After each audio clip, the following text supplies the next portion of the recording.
About worship for the last several weeks. So where does worship begin? When you go back to look at John chapter 4, verse 23, when Jesus had the great discourse with the lady at the well about worship, he states there, God seeks worshipers who will worship him in spirit and in truth. Have you ever thought about the fact that God is looking for worshipers? He seeks worshipers that will worship him in spirit and in truth. So this idea of worship that we've been talking about really originates with God and his desire, his love for us. We love because he first loved us. Our love for him is a response to his love for us. Our worship to him is a response for what God has done for us. The reason that all started is because of God's great love and his desire to have us to have a relationship with him, to worship him, to do all the things that we are called to do, that he initiated it all. One of the passages that I think is very much a part of that is a passage that we sometimes don't really associate with worship, but I believe that this is kind of where it starts. Remember what he said. We love because he first loved us. In Mark chapter 12, when Jesus is asked the question, what's the greatest commandment? Verse 29 of Mark chapter 12, he says, the most important one is this: Hear, O Israel, the Lord our God, the Lord is one. Love the Lord your God. Why do we love the Lord our God? Because he first loved us. Love the Lord your God with all your heart, with all your soul, with all your mind, and with all your strength. One of the very central principles of worship is our love for God, that gives us the opportunity to express our adoration, our praise, our honor, and most of all, our love for him. So he says, love the Lord your God. And we're going to come back to the first one in just a moment, but we're going to deal, first of all, he says, love the Lord your God with all your soul. That means that worship is spiritual in nature. It comes from the soul, from the spiritual part of us.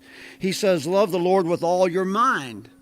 That there is an intellectual aspect of worship. We worship in spirit, but we also worship in truth, because our worship is based upon our knowledge of the truth. He goes on to say, and with all your strength. We would never have the attitude that we could love God without showing it in some tangible way, some physical way. And so our love for God is physical in nature as well.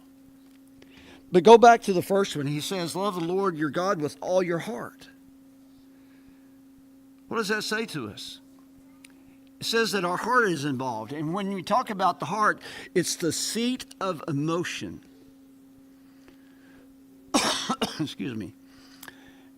Sometimes we have overreacted to the concept that worship is all about emotion.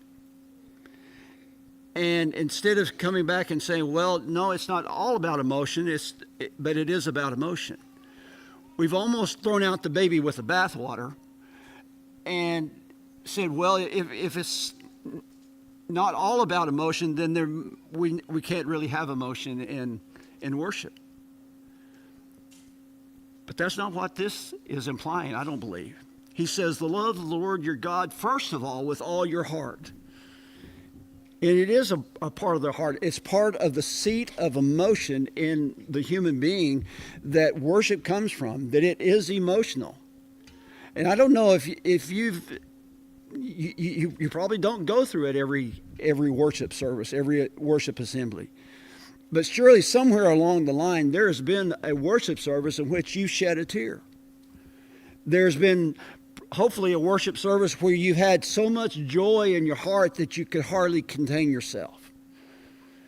Maybe there was a time when you engaged in worship where sadness was overwhelming. I have experienced that. There has been, you can go right on down the line with all the emotions, but what about, coming back to that concept of the emotion of joy and being able to worship with great joy, with great excitement, with great enthusiasm, all of those things. And the reason I address that is because I believe that's one of the weaknesses that we have as a fellowship, is worshiping with great joy. That if we get too joyful, we'll be like and I'm not going to say any names, be like the people down the street that we don't agree with on everything and think that we're getting to be like them. And maybe it's time for us to be a little bit like them in contrast to no emotion at all. Because emotion, I don't know if you've realize it or not, but there's been some laughter in this room this evening. There's been some joy. Maybe there was some sadness. Maybe there was some frustration. I don't know what all is involved in emotions. But certainly, Jesus cried, our God is joyful when his people are in assembly with him. Our God created us to be like him in his image. And he has emotion. We can read about it throughout the Bible, that he is a being, but he's an emotional being.